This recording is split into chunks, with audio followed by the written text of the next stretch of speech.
Boa noite, pessoas. Hoje falarei sobre retorno e recorrência. Esse é o nosso tema de hoje, as leis de retorno e recorrência. Bom,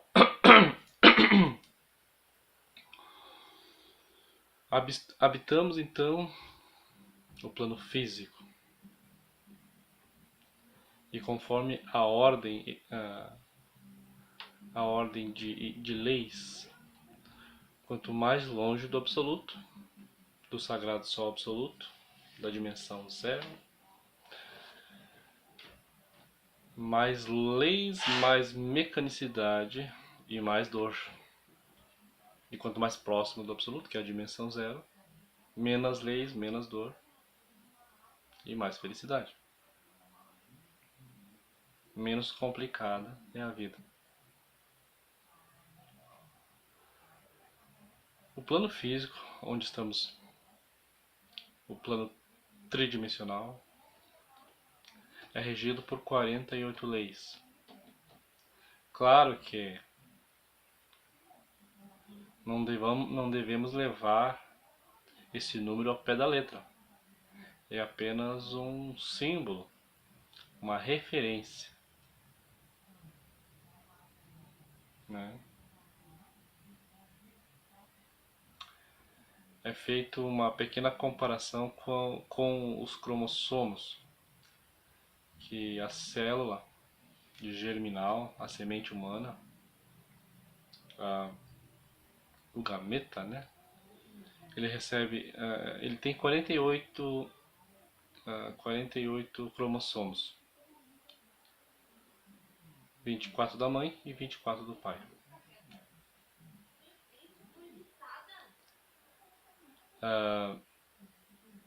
Pelo menos isso era o que a ciência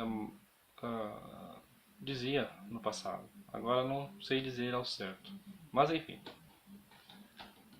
o mestre Samael, o fundador da gnose, usava esse número para, para exemplificar e para usar como ponto de referência esse número 48,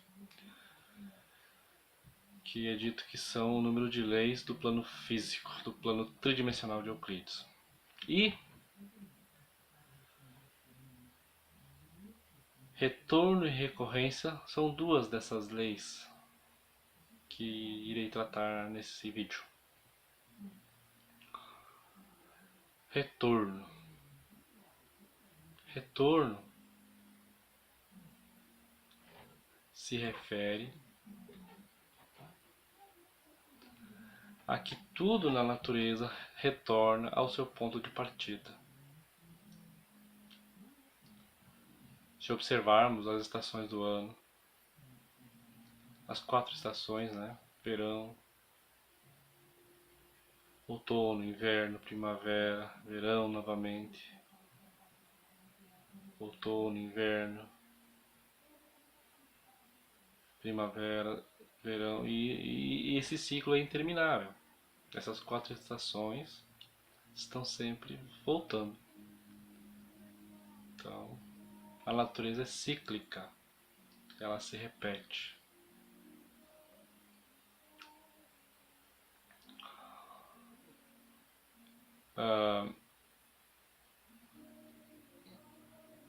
Mas, e no espírito, na consciência, no ego, na alma? Esse é o ponto que devemos elucidar nessa videoaula. Sabemos que, aliás, sabemos não, a gente ouviu falar em que os espíritas citam que a gente tem várias reencarnações. O budismo também fala sobre isso. Que a gente não vive uma única existência, que a gente vive várias existências, várias vidas, que a gente reencarna várias vezes. Acredita-se que somente os espíritas, que a gente reencarna infinitamente até atingir a perfeição. até voltar a ter esse contato com Deus diretamente. Mas, dentro da doutrina gnóstica, isso não é assim. A gente já aprendeu que, infelizmente, a gente pode voltar ao passado, entrar nas infradimensões, nos infernos, né?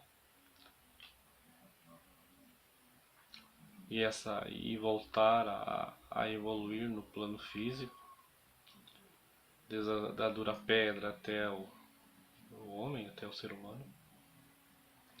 E esse ciclo tem um limite, né? É dito então que nós passamos por essa roda, chamada roda da vida, a roda do Sansara, por... Aliás, que essa roda gira 3.000 vezes, né? E que chegado o fim dessas 3.000 vezes, aquelas almas que não buscaram a autorrealização, que não buscaram a maestria, acabam tendo que voltar para o absoluto. E voltam como saíram, como crianças inocentes, mas com a consciência ainda adormecida. A essência adormecida, melhor dizendo. Bom, mas enfim, o assunto é sobre a lei de retorno. Por um gnóstico, a gente não diz, não se comenta, não se usa a palavra reencarnação para essa troca de corpos físicos que temos, para essas 108 vidas que temos durante o período em que passamos dentro do reino humano. Nós, gnósticos, chamamos isso de retorno. Então, nós temos 108 retornos, 108 vidas durante um período de evolução. Depois disso, depois dessas 108 vidas, a gente sabe, a gente aprendeu que a gente passa para a involução da natureza, né? Entra nos infernos, se caso a gente não eliminou o ego de nós mesmos. Se caso a gente não buscou a autorrealização e não despertou a consciência. E isso para nós se chama retorno pelo simples fato de que só reencarna aquelas pessoas que têm consciência desperta, que podem escolher aonde querem nascer, aonde querem assumir um novo corpo. Nós, como somos pessoas adormecidas, a essência está engarrafada no ego, e a essência que não está engarrafada, que é os 3%, está adormecida, nós não temos liberdade de escolha. A natureza e os mestres, os senhores da justiça divina, é que escolhem por nós. Eles que fazem o balanço do nosso karma, daquilo que temos de bom, e do nosso dharma, daquilo que temos de mal, para receber, e determinam aonde a gente tem que nascer, em que família, em quais condições, se vamos ser ricos, se vamos ser pobres, se vamos nascer, sei lá, no Afeganistão, no Brasil ou nos Estados Unidos. Então, não somos nós que escolhemos. E essa é a lei do retorno. O retorno das almas em corpos, em, em veículos de manifestação.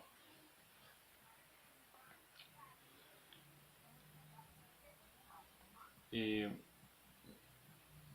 e a reencarnação, então, a, é uma palavra é um termo mais exigente, é um termo que simboliza poder escolher. Então, se fôssemos usar um termo espírita para os retornos a novos veículos físicos, deveríamos usar o termo encarnação e não reencarnação. Encarnar é tomar carne, né? Mas enfim, são questões de termos. Não devemos nos prender muito aos termos, devemos entender a ideia, que isso já basta. É só porque o fundador da gnose, o Mestre Samuel, ele era muito exigente. Ele dizia de si mesmo que era matemático na investigação e exigente na expressão. Então por isso que ele buscava esclarecer esses termos, usar termos mais precisos. E nos seus livros acabou ensinando essas coisas. Bom, dito isso, entendendo que a gente retorna 108 vezes, num período evolutivo dentro do reino humano, agora temos que estudar a lei da recorrência.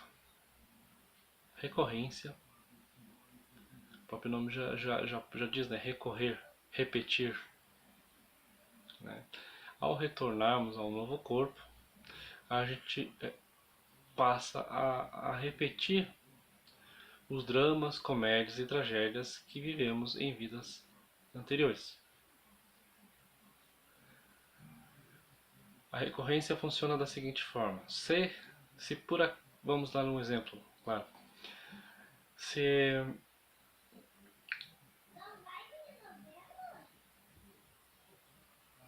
uma determinada alma, uma determinada pessoa na vida anterior, por volta dos 18 anos, buscou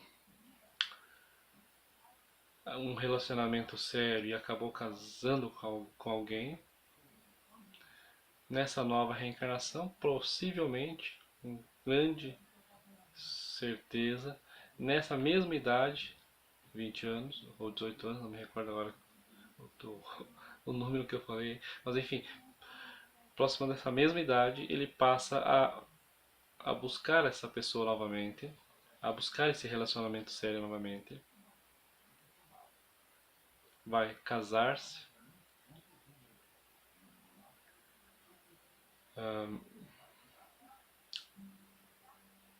se na vida anterior, por volta dos 27 anos de vida, essa mesma pessoa resolveu a empreender, a montar um negócio,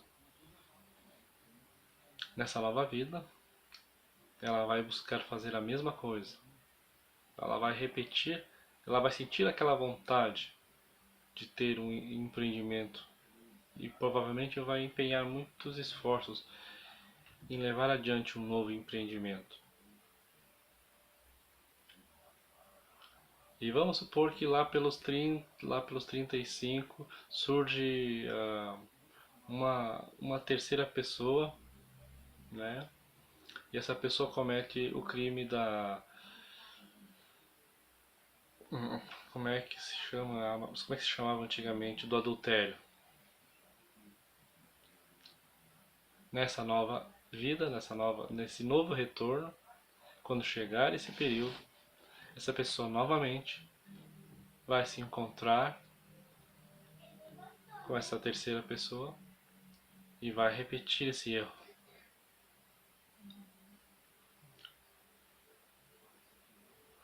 Se aos 37 anos de idade essa pessoa na vida anterior teve uma discussão muito ruim, uma briga muito séria com alguém da família, por exemplo,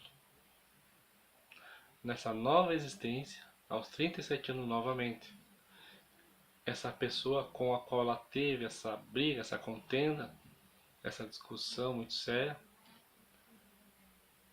irá encontrá-la. A vida vai fazer com que essas duas pessoas se encontrem novamente, esse parente ao qual teve que brigar, e esse drama se repetirá novamente, essa briga vai haver novamente. Então, acredito que vocês já entenderam. Que a nossa vida ela se repete de forma incessante, com poucas variações de uma vida para outra. Por que isso acontece? Porque aquilo que nos controla hoje em dia, eu já falei, inclusive em outros vídeos, é o ego, que compõe milhares de eus, pequenos eus brigões, pequenos defeitos que aprisionam a nossa essência e que esses eus têm a sua vontade, têm os seus próprios desejos, né? E eles criam uma memória dentro de si. Tudo que esse eu, tudo que o eu faz, todo desejo que ele tenta realizar fisicamente, torna-se algo mecânico. É gravado no seu interior, na sua forma de ser. E na próxima existência, esse eu vai tentar novamente satisfazer essa vontade. O eu ele se repete constantemente. E outra questão, a própria lei cósmica de retorno, em conjunto com a lei do karma, da causa e efeito, faz com que os fatos ocorridos se repitam.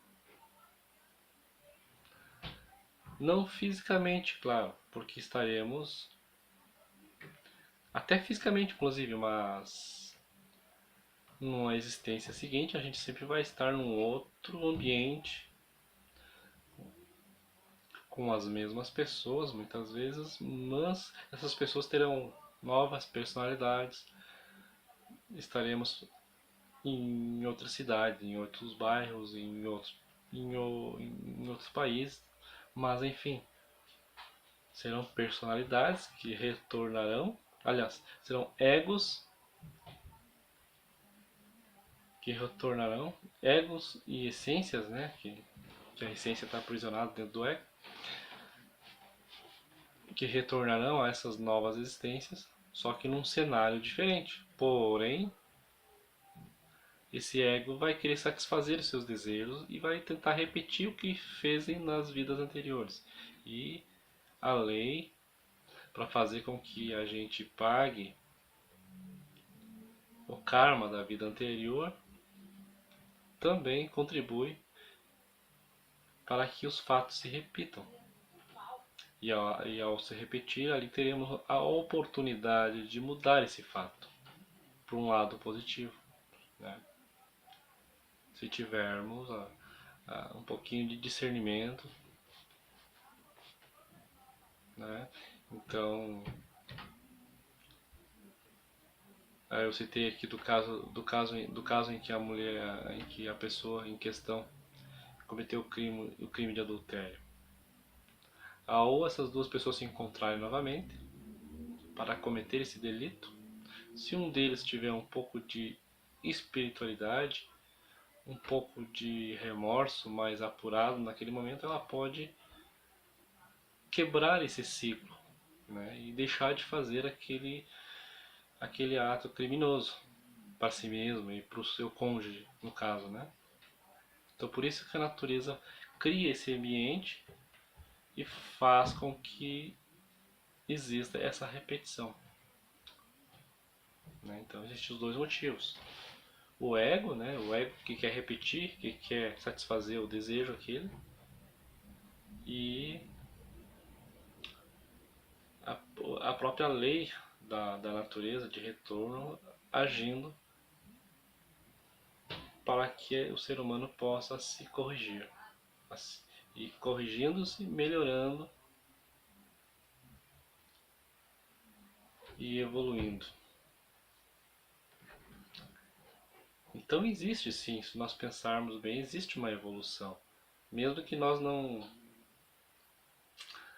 queiramos trabalhar pela autorrealização, trabalhar com os três fatores, né? O ser humano evolui inevitavelmente, claro. Mas essa evolução, através das leis do karma, das leis de causa e efeito, através das leis de retorno e recorrência, ela é muito pequena, muito incipiente. Né? Então, uma essência que nunca quis a autorrealização, quando chega a terminar o seu período, quando acabar o dia cósmico, né, o Manvantara, e tiver que essa alma, essa chispa tiver que voltar para o absoluto, ela voltará com um pouquinho de experiência, com um pouquinho de consciência desperta, mas essa consciência será muito pequena em relação à consciência de um mestre que se propôs, de um ser humano, de uma alma que se propôs a buscar a autorrealização. Como eu citei, acho que em outra aula, é como se fosse uma formiga e um elefante a diferença.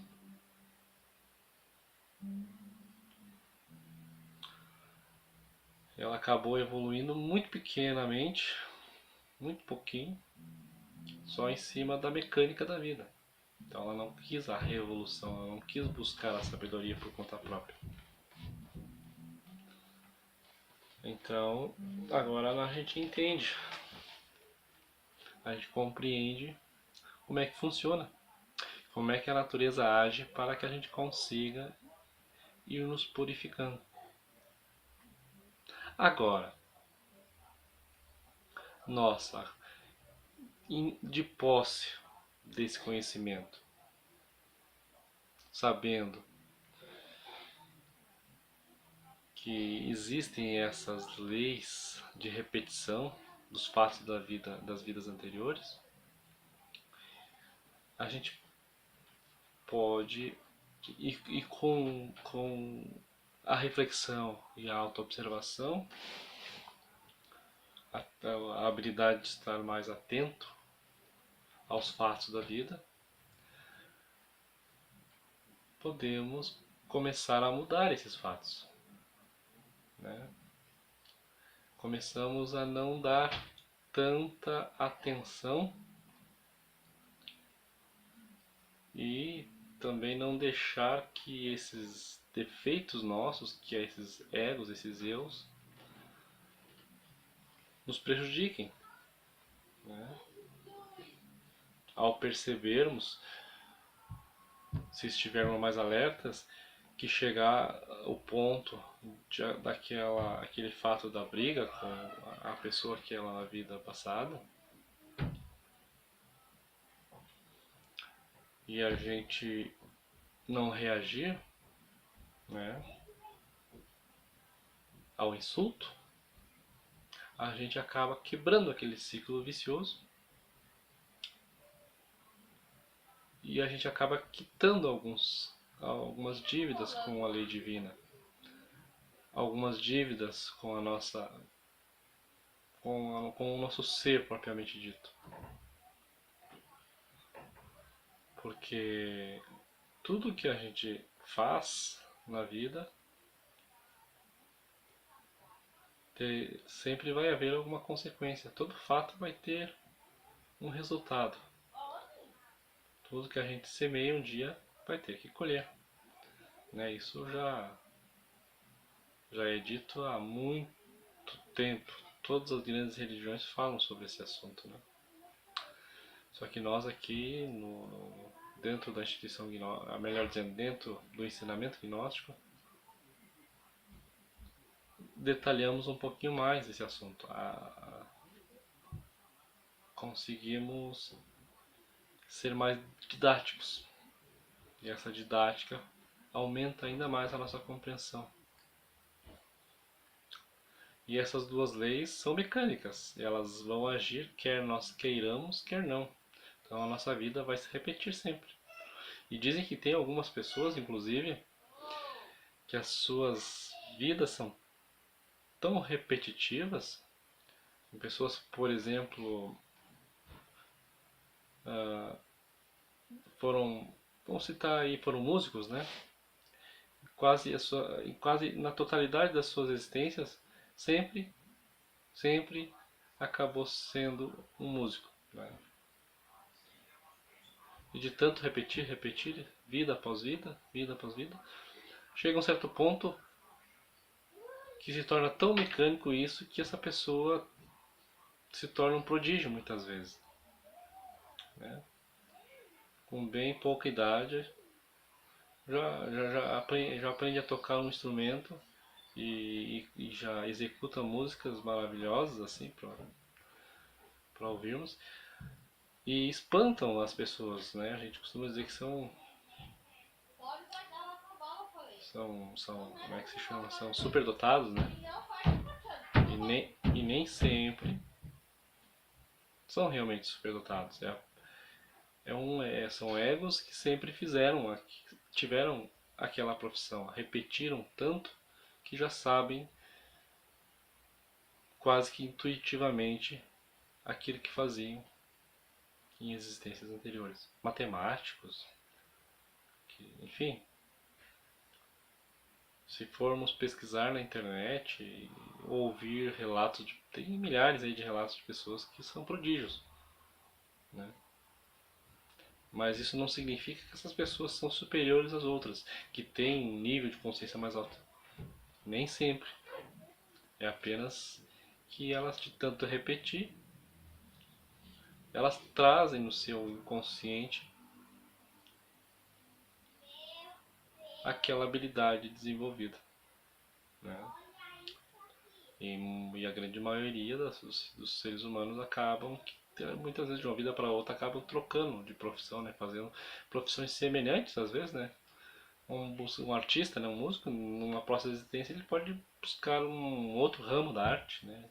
De repente, de músico ele passa a ser um pintor, um desenhista, né? Então ele vai acabar trocando a sua atividade. E na existência seguinte, de pintor, passa para a escultura, então ele acaba girando dentro do mundo da arte, um exemplo, né, dentro das profissões da arte, porém ele não fica fixado sempre na mesma, né? Então ele acaba não gerando esse efeito de menino prodígio, né, de pessoa prodígio, que repete sempre a mesma profissão e acaba que chega um dia que ela já sabe de memória o que tem que fazer, né? Tem casos de pessoas, inclusive, já li casos assim, né, de pessoas que dizem que não sabem exatamente o porquê, mas em determinada idade vão casar. Ah, eu vou casar em tal idade. Eu sei que naquela idade irei casar. E o fato realmente acontece.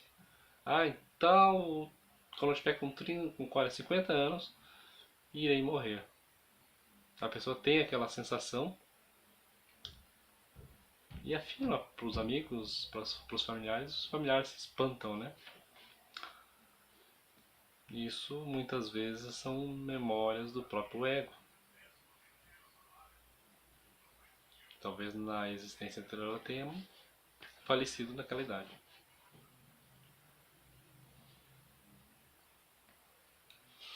Ah, e isso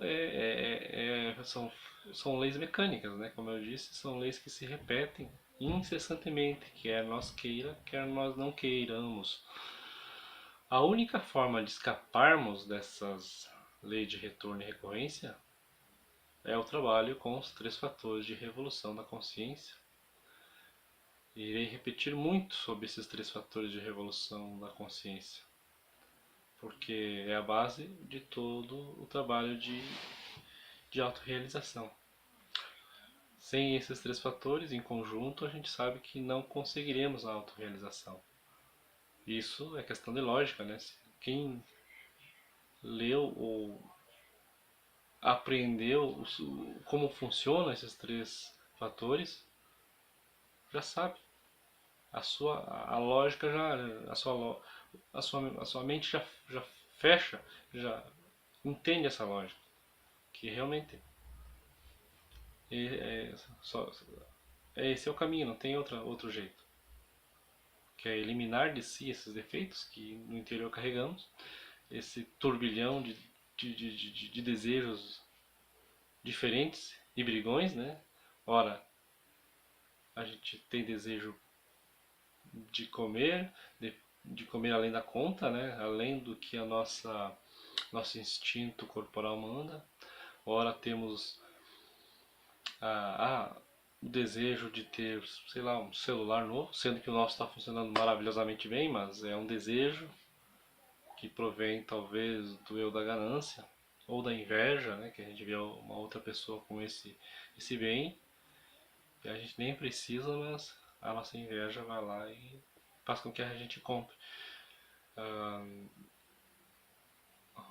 Enfim, todos os atos da nossa vida quase sempre são dirigidos por desejos provindos do ego, dos eus, dos muitos eus que temos em nossa psique, que estão engarrafando a essência, aquilo que temos de bom, a nossa alma. Então, o fator morrer é eliminar, destruir, desintegrar esses eus. O fator nascer, que tem a ver, então, que se tem a ver com o trabalho com as energias sexuais.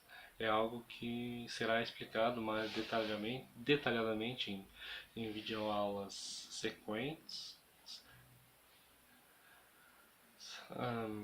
mas de antemão, né, sabemos que através desse trabalho com as energias sexuais conseguimos construir o que chamamos de corpos solares, né? Eu citei na conferência, na videoaula anterior sobre os corpos solares. Que nossos corpos físico, vital, astral, mental, causal, búdico e átmico ainda são lunares. A gente tem que transformá-los em solares e conseguiremos isso só através da energia criativa, da energia que gera a vida, que é a energia sexual, a energia de geração, né? Só que o trabalho que tem que ser feito com ela é diferente. Mas isso será bem explicado em outros vídeos. Então, o nascer é nascer nas dimensões superiores também. A gente pode entender dessa forma.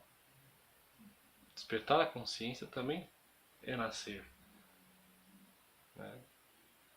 Despertar, conhecer outros estados de consciência, conhecer outras dimensões da natureza, né?